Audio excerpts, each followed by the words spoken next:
over to you.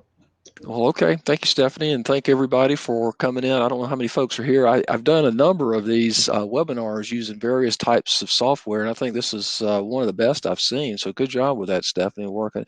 We did one with a hotel chain a couple of weeks ago, and I mean, it was a production to get that thing going.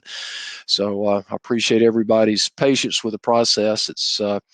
The technology still amazes me how quickly we've adapted and adapted our work schedule to it as well. So anyway, my name's Steve Newton. I work with the University of Georgia Small Business Development Center. If you haven't heard of us, we're part of the Public Service and Outreach Unit of the University of Georgia.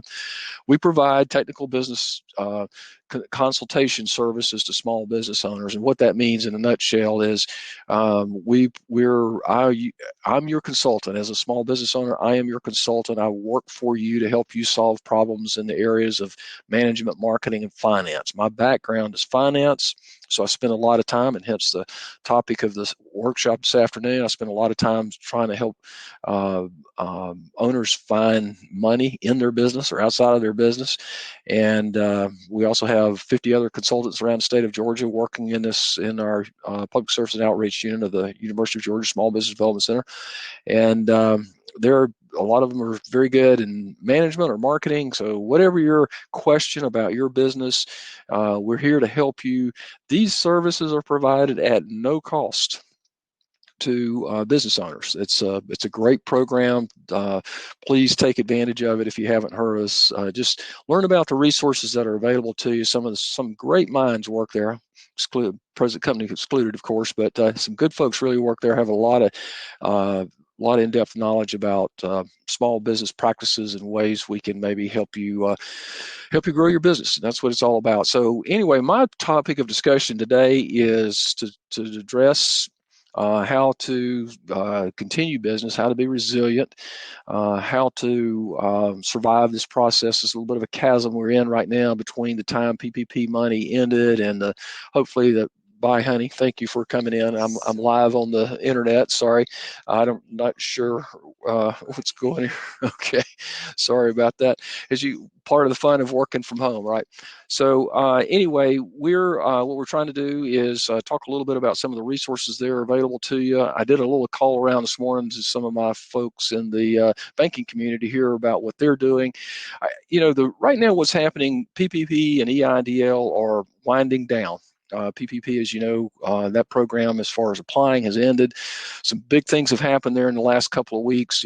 They published all the data on PPP, so a lot of people were concerned about that, but we've gotten past that. I mean, that's out there if you're getting calls or solicitations because, I mean, it is public data, unfortunately, and lawsuits that created that program are well beyond anything we do at SBDC, of course, but those are national politics issues. But, the other question we're getting on PPP is should I ask for forgiveness on my PPP loan right now? And because you are eligible to apply for forgiveness, our sort of patent answer on that has been that maybe right now we should hold off and look at applying for forgiveness because you do have 10 months past the time of period covered.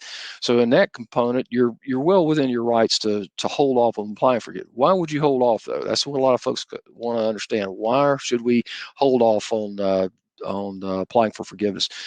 The big issue there is the tax liability, and under the current law, as it is currently written, and I'm going to draw a big bright red line between policy and drafting policy and implementing policy. As a state government employee through the University of Georgia Small Business Development Center, we're only involved with implementing policy. We do not get involved with writing the policy and determining how it happens. So once the policy is written, we try to help business owners understand in the best possible way, help them react through that process, understand it. Here's a resource to help interpret that to some degree. But so what we're dealing with is what the policy is currently. And we have, like I say, drawing a bright red line between policy and implementation. And we're on the implementation side. So right now, as the law is written, if you ask for forgiveness and the government provides that forgiveness. You qualify, go through the process with your bank, and almost everybody now has probably received an application to receive forgiveness. The way the law is written, I keep emphasizing that point because it may change, but the way the law is written right now is that if you do get forgiveness on your loan, that becomes taxable. When a loan is forgiven or written off, or not written off, but when a loan is no longer have to be paid back, it becomes a grant. And a grant is taxable.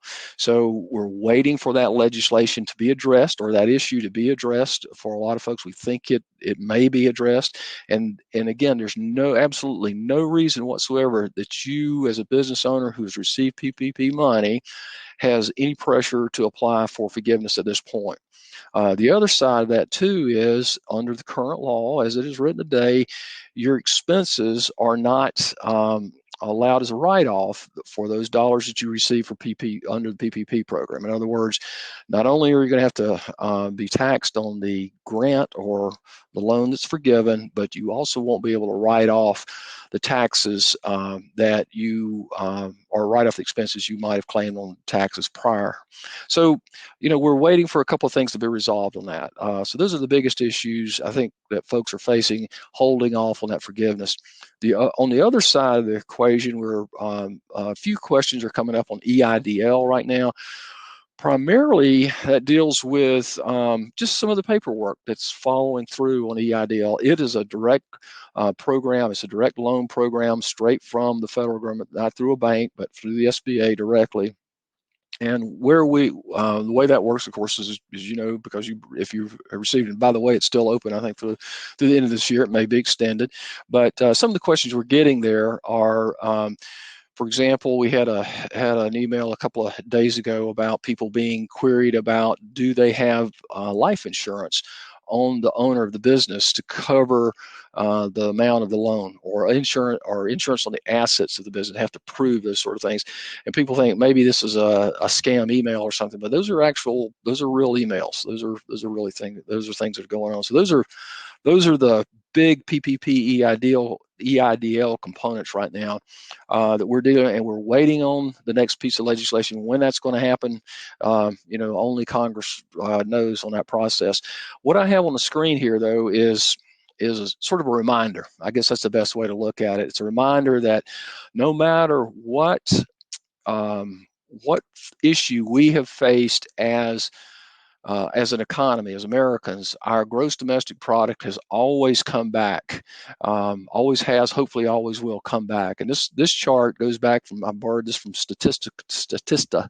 It's a nice little economic package program at Statista. Many of you might subscribe to it or get their emails. But the truth of the matter is, we see a pretty steady 3 to 5% annual GDP throughout the history of our economy for the last 100 years.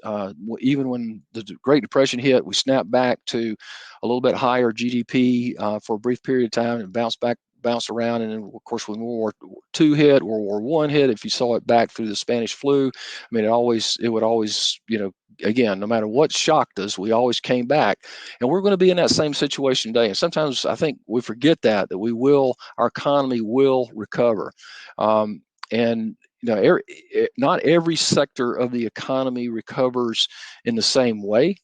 Obviously, the hospitality industry has really been hammered in this one. And if you're in the housing industry, the long-term trends there already for the housing industry were very positive. We see tremendous increase in expenditures in the housing industry. And conversely, just as an example, in the clothing industry, we've seen consumers spend a lot less on clothing over time. Since the 40s, it's actually gone down quite a bit. So the point is that bigger economic trends may influence your industry as much as anything. And the one thing that I think that see if I can get a little bit tighter, because we are right here in recreation and entertainment, we have a lot of folks that are in the hospitality business, and these folks are trying to recover as well. But that's an improving trend over time. I see Stephanie popped on. Am I running low on time?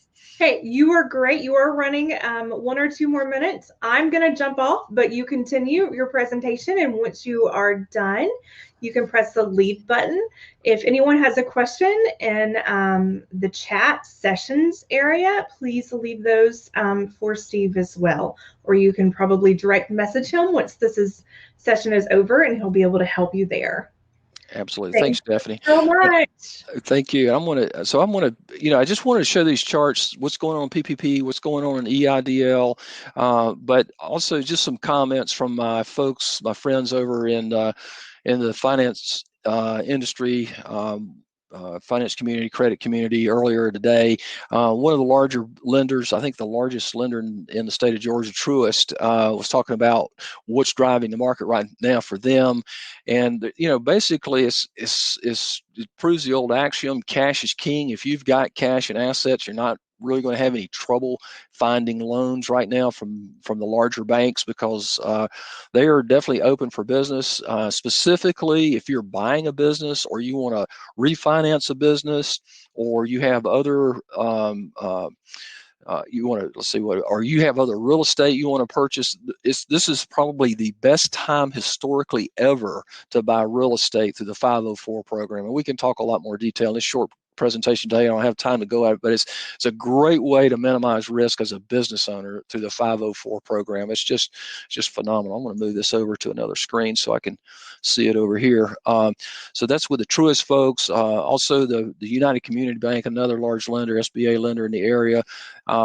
They've got a lot of great programs that are they're very high volume right now. Lots going on. So the long maybes are taking a little bit longer. We don't like to be in the long maybe. Are we going to do this or are we not?